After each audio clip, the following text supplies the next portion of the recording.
नमस्कार साथियों, स्वागत है आप सभी लोग का हमारे online application target UK triple SC by Ankit sir में। तो आइए देखते हैं टेस्ट सीरीज नंबर 5 का सॉल्यूशन। तो बढ़ते हैं पहले क्वेश्चन की ओर। पहला क्वेश्चन हमसे क्या कहता है, पुरुषवाचक सर्वनाम से संबंधित वाक्य है। तो इसमें हमें बताना है कि पुरुषवाचक सर्वनाम से संबंधित वाक्य कौन सा है।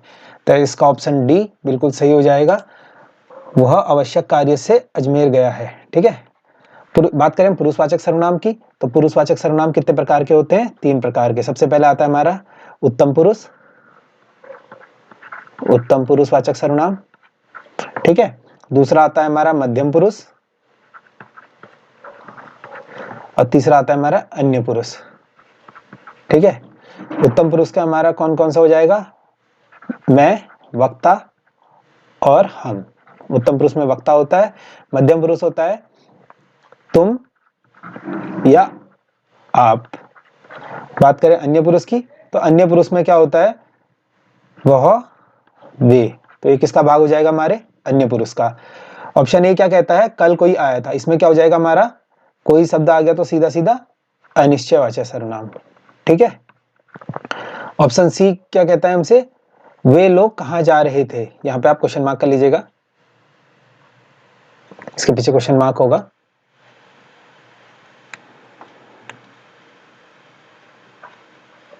तो इसमें क्या हो जाएगा हमारा? वे लोग कहाँ जा रहे थे, प्रश्नवाचक सर्वनाम। ठीक है, चलते हैं दूसरे प्रश्न की ओर। दूसरा प्रश्न हमसे क्या कहता है, किस शब्द में ला उपसर्ग नहीं है। तो उपसर्ग क्या होता है हमारा? जो शब्द के प्रारंभ में जुड़ते हैं। ठीक है, शब्द के प्रारंभ में, बीच में क्या होता है हमारा? मूल शब्द होता है और अंत में क्या होता है? प्रत्यय। ठीक है, तो इसका ऑप्शन बी हमारा बिल्कुल सही हो जाएगा, ला धन लसा। ला धन लसा, इसमें हमारा क्या है? ला उपसर्ग नहीं जुड़ा हुआ है। ठीक है, ऑप्शन ए को अगर हम देखेंगे तो इसका क्या हो जाएगा? ला धन चार। ला हमारा उपसर्ग हो जाएगा, चार हमारा मूल शब्द हो जाएगा। अगर ऑप्शन सी की बात करें, ला धन वारिस, इसमें हमारा ला उपसर्ग हो जाएगा और वारिस हमारा मूल शब्द। ऑप्शन डी लापता, ला धन पता, तो इसमें पता हमारा मूल शब्द, ला हमारा उपसर्ग। ठीक है, क्वेश्चन नंबर 3 की ओर चलते हैं। क्वेश्चन नंबर 3 हमसे क्या कहता है, हिंदी में कारकों की कितनी संख्या होती है। तो ये तो बिल्कुल बेसिक सा क्वेश्चन है, हिंदी में कारकों की संख्या कितनी होती है? Option A 8। ठीक है, चलिए क्वेश्चन नंबर 4 की ओर चलते हैं। क्वेश्चन नंबर 4 हमसे क्या कहता है, किस वाक्य में संयुक्त क्रिया का प्रयोग नहीं हुआ है। तो क्वेश्चन को बिल्कुल ध्यान से पढ़ना है, संयुक्त क्रिया का प्रयोग नहीं हुआ है। कुछ लोग क्या करते हैं, क्वेश्चन बिल्कुल जल्दीबाजी में पढ़ते हैं, संयुक्त क्रिया देखा और ऑप्शन पहला ही ऑप्शन देखकर टिक कराते हैं। तो क्वेश्चन बिल्कुल हमें ध्यान से पढ़ना है। क्वेश्चन कह रहा है हमसे संयुक्त क्रिया का प्रयोग नहीं हुआ है। तो ऑप्शन ए देख लेते हैं। ऑप्शन ए क्या कहता है, लुटेरों ने पूरा क्षेत्र को लूट दिया। ठीक है, लूट दिया, यहाँ पर दो क्रियाएं हो रही है, यानी लूटना एक क्रिया है हम पे और दिया दूसरी क्रिया, तो दो क्रियाएं हो रही है, बिल्कुल हमारा संयुक्त क्रिया होगा। ऑप्शन बी, मैं नहाकर कार्यालय जाऊंगा, नहीं, ये बिल्कुल गलत हो जाएगा। मैं नहाकर कार्यालय, तो ऑप्शन बी हमारा बिल्कुल सही हो जाएगा। ये कौन सी क्रिया है हमारी? पूर्वकालिक क्रिया। पूर्वकालिक क्रिया, पूर्वकालिक क्रिया क्या होती है? एक क्रिया समाप्त होकर दूसरी क्रिया प्रारंभ होना। ठीक है, यहाँ पर क्या हो रहा है, मैं नहाकर कार्यालय जाऊंगा। संयुक्त क्रिया क्या होती है? जहां पर दो क्रियाएं मिलकर समाप्त होती है। ठीक है, कोई भी एक वाक्य हमारा दो क्रियाओं के साथ समाप्त हो रहा है। वैसे ऑप्शन सी देखेंगे, बहुत सारा खाना खा गया, तो यहाँ पे भी खा गया, खाना एक क्रिया, गया दूसरी क्रिया। ऑप्शन डी, बादलों के कारण चांद नहीं दिखाई दिया, तो यहाँ पर भी दो क्रियाएं हैं, दिखाई दिया, दिखाई एक क्रिया, देना दूसरी क्रिया। ठीक है, चलते हैं क्वेश्चन नंबर 4 की ओर। क्वेश्चन नंबर 4 हमसे क्या कहता है, संविधान के अनुच्छेद 351 में किस विषय का वर्णन है। तो संविधान का हमें जैसे सीधा सीधा पता है कि संविधान में हिंदी भाषा का उल्लेख हमारे कौन से भाग में किया गया है? भाग 17। ठीक है, भाग 17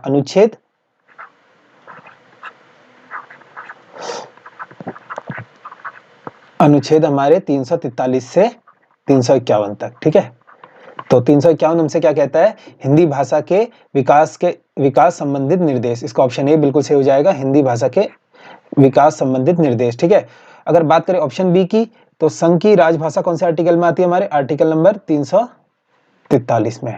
ठीक है, पत्राचार की भाषा आती है हमारी आर्टिकल 346 में।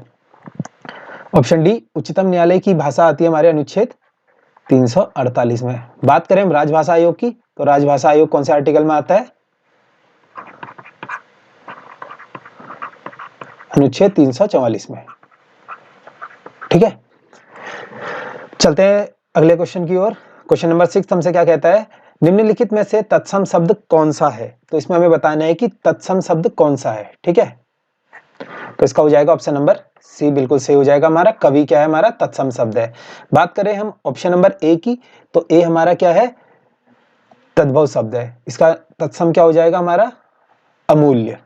अनमोल का तत्सम क्या हो जाएगा? अमूल्य। ठीक है, ऑप्शन बी हमारा क्या है? अमरूद। अमरूद का तत्सम क्या हो जाएगा? अमरूद। अमरूद। ठीक है, सॉरी, अमरूद। ठीक है, बात करें हम ऑप्शन डी। ऑप्शन डी चिड़िया का हमारा तत्सम क्या हो जाएगा? चटीका। ठीक है, चलते हैं क्वेश्चन नंबर 7 की ओर। क्वेश्चन 7 हमसे क्या कहता है? निम्नलिखित में से विदेशी शब्द कौन सा है? तो इसमें से हमें बताना है कि विदेशी शब्द कौन सा है। ठीक है, ऑप्शन ए इसका हो जाएगा बिल्कुल सही हमारा बहादुर। बहादुर हमने देखा था कौन सी भाषा का शब्द होता है? तुर्की भाषा का शब्द। ठीक है, तुर्की भाषा का शब्द। और कौन कौन से होते हैं हमारे तुर्की भाषा के शब्द? जैसे हमारा उर्दू तुर्की भाषा का शब्द होता है। ठीक है, उर्दू हो गया, कैंची हो गया हमारा, मुगल हो गया हमारा, सौगात और बहादुर। ये क्या होते हैं? हमारे तुर्की भाषा के शब्द होते हैं। चलिए चलते हैं क्वेश्चन नंबर 8 की ओर। क्वेश्चन नंबर 8 हमसे क्या कहता है कि निम्नलिखित में से पृथ्वी के पर्यायवाची होंगे। सभी पर्यायवाची हैं। किस विकल्प में पृथ्वी के सभी पर्यायवाची हैं? ठीक है, तो क्वेश्चन फिर से हमें ध्यान से पढ़ना है कि क्या कह रहा है वो, किस विकल्प में सभी पृथ्वी के पर्यायवाची हैं। सभी, बिल्कुल एक पेयर दिया होगा हमें, इन तीनों ऑप्शंस में से हमें बताना है कि किस ऑप्शन में सभी पृथ्वी के पर्यायवाची हैं। तो ऑप्शन सी बिल्कुल सही हो जाएगा हमारा, अचला, धरा, यज्ञसेनी। और क्या होता है हमारे पृथ्वी के? पृथ्वी का हमारा क्या होता है? अग्नि, हमने पढ़ा था। ठीक है, ईला हमारा पृथ्वी का हो जाएगा, मेदिनी हमारा पृथ्वी का हो जाएगा, और वसुंधरा हमारा पृथ्वी का हो जाएगा। ठीक है, तो क्वेश्चन को बिल्कुल ध्यान से पढ़ना है कि सभी पृथ्वी के पर्यायवाची हैं। क्वेश्चन नंबर 9 हमसे क्या कहता है? कौन सा शब्द तद्भव नहीं है? तो फिर से एक बार क्वेश्चन बिल्कुल ध्यान से पढ़ना है, तद्भव नहीं है। ठीक है, नहीं है पूछ रहा है, तो इसमें से ऑप्शन ए बिल्कुल सही हो जाएगा हमारे पास, अनशन। अनशन, अनशन क्या है हमारा? तत्सम शब्द है। इसका तद्भव क्या हो जाएगा? अनशन। यहाँ पर हमारा 100 का परिवर्तन 100 में हो जाता है। ठीक है, सलजम वाले 100 का परिवर्तन सिंपल 100 में हो जाता है। बात करें हम ऑप्शन बी की, तो ऑप्शन बी हमारा क्या है? तत्सम, तद्भव है। इसका तत्सम क्या हो जाएगा? लालच का लालसा, लाल सा। ठीक है, ऑप्शन सी मुखिया का हमारा क्या हो जाएगा? मुख्य। मुखिया हमारा तत्सम शब्द है, तद्भव शब्द है, मुख्य हमारा तद्भव हो जाएगा। ठीक है, तत्सम हो जाएगा। ठीक है, बात करें हम चौथे की, तो शक्कर का हमारा क्या हो जाएगा? सरकर। ठीक है, सरकरा। चलिए चलते हैं क्वेश्चन नंबर 10 की ओर। क्वेश्चन नंबर 10 हमसे क्या कहता है? इनमें से क्रिया विशेषण से बनी भाववाचक संज्ञा है। तो क्रिया विशेषण से बनी भाववाचक संज्ञा का हमें बताना है कौन सा है। इसका ऑप्शन सी बिल्कुल सही हो जाएगा, शीघ्रता। ठीक है, शीघ्रता। इसमें कौन सा क्रिया विशेषण हो जाएगा हमारा? रीतिवाचक क्रिया विशेषण। रीतिवाचक क्रिया विशेषण। ठीक है,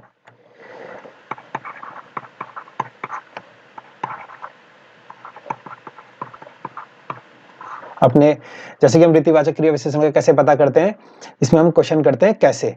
उसने काम शीघ्रता से किया, तो कैसे किया? शीघ्रता से किया। तो रीतिवाचक क्रिया विशेषण क्या हो जाएगा हमारा?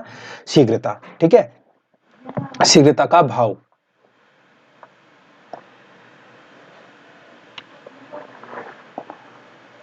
क्वेश्चन नंबर 11 की अगर हम बात करें, क्वेश्चन नंबर 11 हमसे क्या कहता है? किस शब्द में अधिकरण तत्पुरुष समास नहीं है? तो हमने समास देखा था, समास देखा था। समास अभी हमारे फिलहाल पटवारी के एग्जाम में तो नहीं है, लेकिन कनिष्ठ सहायक में आयोग ने साफ साफ दिया है कि समास से क्वेश्चन आएगा, तो इसलिए समास का क्वेश्चन बहुत इंपॉर्टेंट है अपने आप में। तो समास में हमें देखना है किस शब्द में अधिकरण तत्पुरुष समास नहीं है, तो इसका ऑप्शन डी बिल्कुल सही हो जाएगा, सेना नायक। सेना नायक में कौन सा समास होगा हमारा? संबंध तत्पुरुष समास, ठीक है, संबंध तत्पुरुष समास। कैसे हो जाएगा? सेना नायक को अगर हम तोड़ेंगे तो क्या होगा? सेना का नायक। तो का हमारा कहाँ आता है? सेना का नायक, ठीक है। का हो जाएगा संबंध काके की रारेरी। बात करें हम घुड़सवार की, तो घुड़सवार का क्या होगा हमारा? घोड़े पर सवार, घोड़े पर सवार। पर कहाँ था हमारा? अधिकरण में, तो ये अधिकरण हो जाएगा। जलमग्न का क्या होगा? जल में मग्न, जल में मग्न, ठीक है, जल में मग्न यानी अधिकरण में पर, ठीक है। लोकप्रिय का क्या होगा? लोक में प्रिय, ठीक है, अधिकरण फिर से यहाँ पे अधिकरण में प्रिय। चलते हैं क्वेश्चन नंबर 12 की ओर। क्वेश्चन नंबर 12 हमसे क्या कहता है? अपने कुल का श्रेष्ठ व्यक्ति काव्यांश वाक्यांश के लिए सार्थक शब्द है। तो कुल का श्रेष्ठ के लिए कौन सा सार्थक शब्द हो जाएगा? कुलकेतु, ठीक है, ऑप्शन सी बिल्कुल सही हो जाएगा, कुलकेतु। बात करें हम ऑप्शन डी की, तो कुलीन क्या होता है? उच्च कुल में जन्मा, उच्च कुल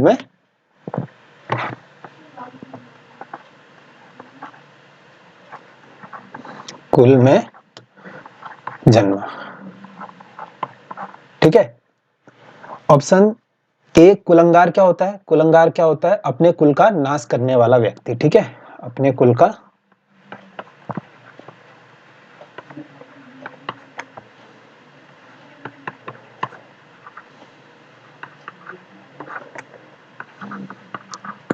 नाश करने वाला व्यक्ति, ठीक है। चलते हैं क्वेश्चन नंबर 13 की ओर। क्वेश्चन नंबर 13 हमसे क्या कहता है? निम्नलिखित में विलोम युग्म कौन सा है? तो हमें बताना है इसमें विलोम युग्म कौन सा है, ठीक है। तो विलोम युग्म देखना है हमें, इसका ऑप्शन सी बिल्कुल सही हो जाएगा, उन्नति का अवुन्नति। और कौन कौन से हमारे विलोम शब्द होते हैं? जैसे कि हमारा ध्वंस का क्या होता है? निर्माण, ठीक है। और हमने देखा था न्यून का क्या होता है? अधिक, न्यून का होता है अधिक। नस्वर का हमने देखा था नश्वर, नस्वर का हो जाएगा शाश्वत, ठीक है। और हमने देखा था गुरु का क्या हो जाएगा? लघु या शिष्य, ठीक है। चलिए क्वेश्चन नंबर 14 की ओर चलते हैं। कौन सा शब्द बहुवचन में प्रयुक्त नहीं होगा? इसमें से बताना है हमें कौन सा शब्द बहुवचन में प्रयुक्त नहीं होता है, ठीक है। इसका ऑप्शन ए यहाँ पर कहाँ गया? ऑप्शन ए आप लिख लीजिएगा, इसका ऑप्शन ए हो जाएगा यहाँ पर, ऑप्शन ए दुनिया। तो इसका ऑप्शन ए हमारा हो जाएगा दुनिया, ठीक है। बात करते हैं हम क्वेश्चन नंबर 15 की। तो क्वेश्चन नंबर 15 हमसे क्या कहता है? निम्नलिखित में से किस विकल्प में सभी शुद्ध हैं, ठीक है। हमें बताना है कि सभी शुद्ध कौन से हैं वर्तनी। तो इसका ऑप्शन डी हमसे बिल्कुल, डी हमारा बिल्कुल सही हो जाएगा, चरमोत्कर्ष और हतोत्साह, ठीक है। बात करें हम पहले में क्या गलत है? पुरस्कार, पुरस्कार नहीं होता बल्कि क्या होता है? पुरस्कार, पुरस्कार, ठीक है। अतिशयोक्ति नहीं होता, पूरा सौ आता है, अति सौ पूरा आएगा यहाँ पे, सयोक्ति, ठीक है। इसी तरह से विरहिणी नहीं होता, हमारा होता है विरहिणी, ठीक है। और कौन कौन से हमने देखे थे? जैसे कि हमने देखा था शमशान, शमशान कैसे लिखते हैं? सान, ठीक है। और हमने देखा था प्रदर्शनी, प्रदर्शनी, ठीक है। और हमने देखे थे जैसे क्या होता है? दुर्वस्था होता है, दुर्वस्था, ठीक है। क्वेश्चन नंबर 16 हमसे क्या कहता है? किस विकल्प में भाववाच्य है? तो हमें बताना है भाववाच्य। भाववाच्य में क्या होता है? हमारी अकर्मक क्रिया। तो इसका ऑप्शन बी बी बिल्कुल सही हो जाएगा। मोहन से बैठा नहीं गया। बैठना क्या है? अकर्मक क्रिया है, तो अकर्मक क्रिया आ गई तो सीधा सीधा हमारा क्या हो जाएगा? भाववाच्य। ठीक है, क्वेश्चन नंबर 17 की ओर चलते हैं। क्वेश्चन नंबर 17 हमसे क्या कहता है? मुझे ये पुस्तकें मित्र को देनी है। ठीक है, उक्त वाक्य में उद्देश्य है, तो इसमें हमसे उद्देश्य पूछ रहा है। उद्देश्य क्या होता है हमारा? देखिए, वाक्य के हमारे दो प्रकार होते हैं। वाक्य के दो प्रकार कौन कौन से? उद्देश्य और विधेय। ठीक है, क्या होते हैं? उद्देश्य और विधेय। उद्देश्य क्या होता है हमारा? जिसके संबंध में कहा जाता है, जिसके संबंध में कहा जाता है,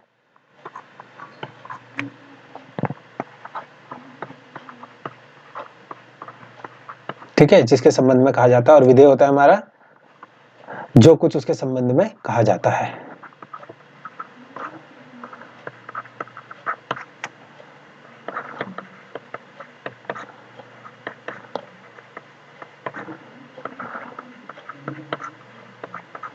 ठीक है, तो इसका ऑप्शन क्या हो जाएगा? ऑप्शन ए बिल्कुल सही हो जाएगा हमारा। मुझे ये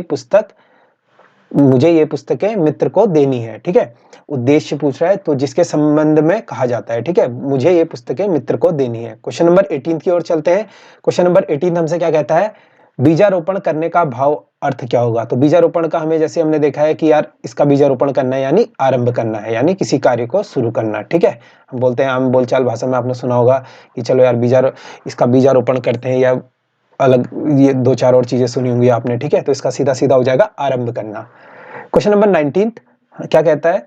समय के पांव किसकी रचना है? समय के पांव किसकी रचना है? तो ऑप्शन बी बिल्कुल सही हो जाएगा, माखनलाल चतुर्वेदी। बात करें माखनलाल चतुर्वेदी जी की, तो माखनलाल चतुर्वेदी का जन्म कब हुआ था? 1889 में माखनलाल चतुर्वेदी जी का जन्म हुआ था। बात करें माखनलाल चतुर्वेदी जी की अन्य रचनाएं की, तो अन्य रचनाएं कौन सी आती है? वीणु लो गुजे धरा, वीणु लो गुजे धरा। ठीक है,